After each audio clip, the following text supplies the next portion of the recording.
দেখো পাগলিটাকে, দেখো আমার জামা পরে, দেখো পাগলিটাকে কি করছে, দেখো দেখেছো আমার পাগলিটাকে। এই আমার ছেলে এখন ডক্টরের কাছ থেকে আসলো ইঞ্জেকশন দিয়ে। তো এসে কোথায় গেছে ইঞ্জেকশন দিতে? তা তুমি এটা কি পড়েছো পাগলি?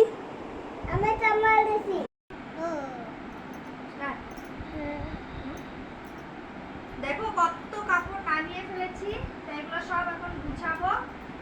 তো মানে কি বলবো, আর প্রত্যেকদিন করে পরে আর আলনাটাকে একদম মানে অগোছালো করে রেখেছে। এগুলো এখন সব গুছাবে, গুছিয়ে তারপর ঠিকঠাক ভাবে রাখবো। আর আজকে আমার ব্লগটা না এক গাদা কাপড় দিয়ে শুরু করলাম। কি করব বলো, অনেক দিন থেকে ভাবছি কাপড়গুলো ভাঁজ করব কিন্তু সেরকমটাভাবে টাইম হয়ে উঠছে না, তাই কাপড়গুলো আর ভাঁজ করতে পারছি না। মানে রেগুলার আজকে এটা করব, কালকে ওটা করব, এর করতে করতেই টাইমটা চলে যায়। আর তার মধ্যে আমি বাড়িতেও কয়েকদিন থেকে ঠিকঠাকভাবে থাকছি না, মানে এদিকে যাচ্ছি ওদিকে যাচ্ছি। ছেলের যেহেতু স্কুল বন্ধ আর শরীরও ভালো না, ওকে নিয়ে ডক্টরের কাছে যেতে হচ্ছে, বা আর আমিও বাড়িতে না সেরকমটাভাবে থাকছি না। তো মানে কিছু না কিছু কারণবশত বাইরে যেতে হচ্ছে। তো যাই হোক, আর কোনো হয়তো ঘরেও বেশি কাজ হয়ে থাকলো না, ভাবলাম যে আজকে কাপড়গুলো গুছাবো, কালকে কাপড়গুলো গুছাবো করে করে আর কাপড়গুলো গুছানোই হয় না। তো আজকে ভাবলাম ফাইনালি আমি কাপড়গুলো গুছাবো। দেখো ভাই বোনের দুষ্টুমি দেখো শুরু হয়ে গেছে।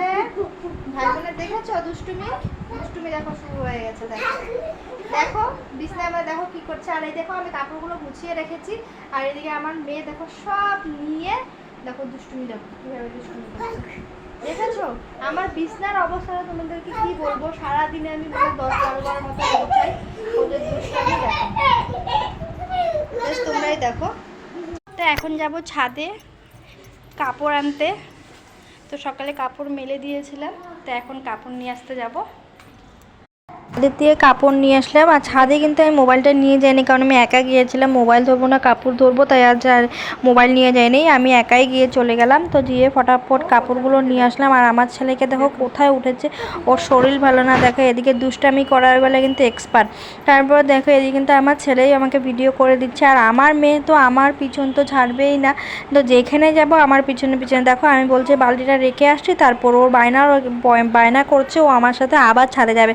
কারণ আমি একবার ছাদে গিয়েছি, ওকে নিয়ে যাইনি, তো চুপ করে চলে গেছি। কারণ আমি যদি ছাদে যাওয়া দেখে না, ও আমার সাথে সাথে চলে যাবে। আর ছাদে গেলে না মানে এটা ধরবে ওটা ধরবে, এই দুষ্টামি করবে। আর আমার না বিশাল ভয় লাগে যে ছাদের যেহেতু ফট করে কোথায় না কোথায় চলে যাবে পড়ে গেলে। আর যেহেতু এখন বৃষ্টি হচ্ছে, ছাদটা প্রচণ্ড পিছলা হয়ে রয়েছে পড়ে গেলে। আর এত গরম লেগে, তাই এসে দেখো ফ্রিজ থেকে আগে আমি ঠান্ডা জল। আর এদিকে দেখো আমার ছেলে মেয়ে বায়না করছিল ছাদে যাওয়ার জন্য, তো আমি ওদেরকে বলছিলাম তোরা নিচে নেমে যা, ছাদে আর যাবো না। কিন্তু আমার কথা কে শুনবে বলো, তো ছাদে যাওয়ার জন্য বায়না করছিল। তো এখন আমি বললাম ঠিক আছে বেশিক্ষণ থাকবো না, 5 মিনিটের জন্য চলো। তো দেখো শুনে খুব খুশি হয়েছে।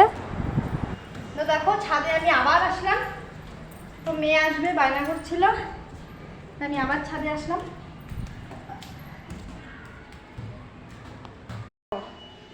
আগে আগে চলে গেছে।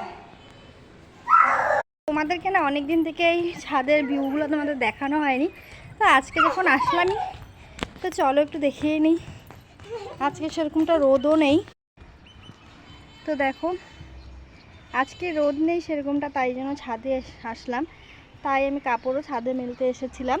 তো রোদ থাকলে কিন্তু আমি ছাদে আসি না, আর সচরাচর আমি সেরকমটা ছাদে আসতে পছন্দ করি না, কারণ একা একা তো, যদি কেউ থাকে সাথে তখন আমি আসি, তাছাড়া একলা আসি না।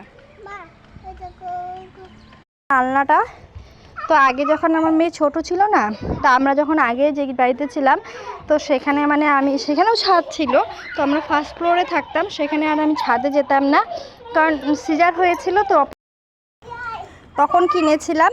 তো উপরে যেহেতু যেতে পারতাম না, তো এটা আবার আমি যখন এখানে এসেছি তখন নিয়ে এসেছিলাম। এটাই কিন্তু একদম নতুন। তো যখন এসেছি তার 2-3 মাস পরেই আমি ছাদে এসে এটা রেখে দিয়েছি, এখনও ছাদে এটা রয়ে গেছে, আর নিচেও মানে নিচে আর নেইনি। তো একবারে যখন রুমটা ছাড়বো তখনই নিয়ে যাব। দেখো আমার ছেলে মানে এখানে মানে পুরো জল হয়ে গেছে, তো মানে কাদা কাদা হয়ে গেছে, তাই একটু টেনে নিয়ে সামনে রোদের এখানে রাখছে, মানে পরিষ্কার জায়গায় রাখছে জিনিসটাকে। আমার ছেলে কিন্তু অনেকটা কাজ করে, ছোট আন্দাজে আমার ছেলে কিন্তু আমাকে অনেকই হেল্প করে দেয়। আর আমার মেয়ে কোনো কাজই করবে না, কিন্তু কাজ বাড়াবে খালি। আর ও ছোটো মানুষ, কি আর কাজ করবে, কাজ বাড়ানোই ওর কাজ। আর এদিকে দেখো উঠে শুরু হয়ে গেল দুষ্টামি। তো অনেক দিন পর ছাদে আসলাম, তো ছাদে এসে না খুব ভালো লাগছিলো। তো আমি কিন্তু সচরাচর ছাদে আসি না, তোমাদেরকে তো বললামই। তো আজকে না সুন্দর মানে ছাদটাও মানে সেরকম মানে কি সুন্দর পরিষ্কার আজকে। আর অনেকেই যেহেতু ভাড়াতে আছে, মানে অনেকে সবার মানে বাচ্চাদের এক্সাম শেষ হয়ে গেছে, তাই অনেকে সবাই ঘুরতে গেছে। তো এখন মানে ছিলাম খালি আমরাই, আমাদের ফার্স্ট ফ্লোরে খালি আমরাই ছিলাম। আমরা সেরকমভাবে বাইরে যাইনি, বাইরে বলতে বাপের বাড়ি গিয়েছিলাম, আর বাইরে সেরকম যাইনি, সেহেতু শরীরটা ভালো না। তো আজকে এসে ছাদে এত ভালো লাগছিলো, আর পাগলের মতন আমি একটু ডান্স করছিলাম। তখন ছেলের ভিডিও করে নিল, তারপর এদিকে আমি আসছিলাম, তো ছেলে আমাকে ভিডিও করে দিচ্ছিল।